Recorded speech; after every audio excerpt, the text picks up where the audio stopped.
પશ્ચિમ બંગાળમાં ચૂંટણી પહેલા રાજકીય માહોલ ગરમાયો હોય તેવું સામે આવ્યું છે। બાબરી મસ્જિદ વિવાદ વચ્ચે કોલકાતામાં સંતોએ મહાસભા યોજી।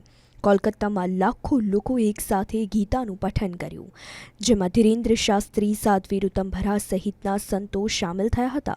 શુભેન્દુ અધિકારી, દિલીપ ઘોષ, રાજ્યપાલ બોઝ પણ હાજર રહ્યા। વહેલી સવારથી જ અહીં મોટી સંખ્યામાં લોકો એકત્ર થવા લાગ્યા હતા।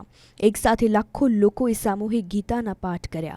શંખના ધ્વનિથી બ્રિગેડ મેદાન ગુંજી ઉઠ્યું હતું।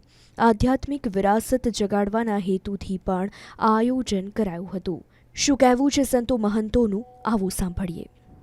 आज एक साथ 5 लाख कंठ से गीता पाठ कोलकाता पश्चिम बंगाल की इस भूमि पर ये महासंग्राम दिखाई पड़ रहा। ये लोगों का उत्साह, आस्था का सैलाब, मानो कोलकाता में महाकुंभ लग गया हो।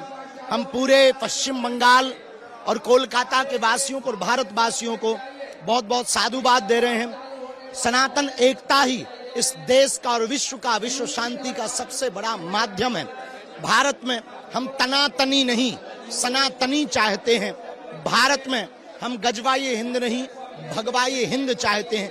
बाबर या बाबरी की कोई बुनियाद इस देश में नहीं है। कोई ईंटों की इमारत खड़ी कर सकता है, पर हृदय में बाबर को बसा नहीं सकता। ये राष्ट्र राम का है, राम का ही रहेगा।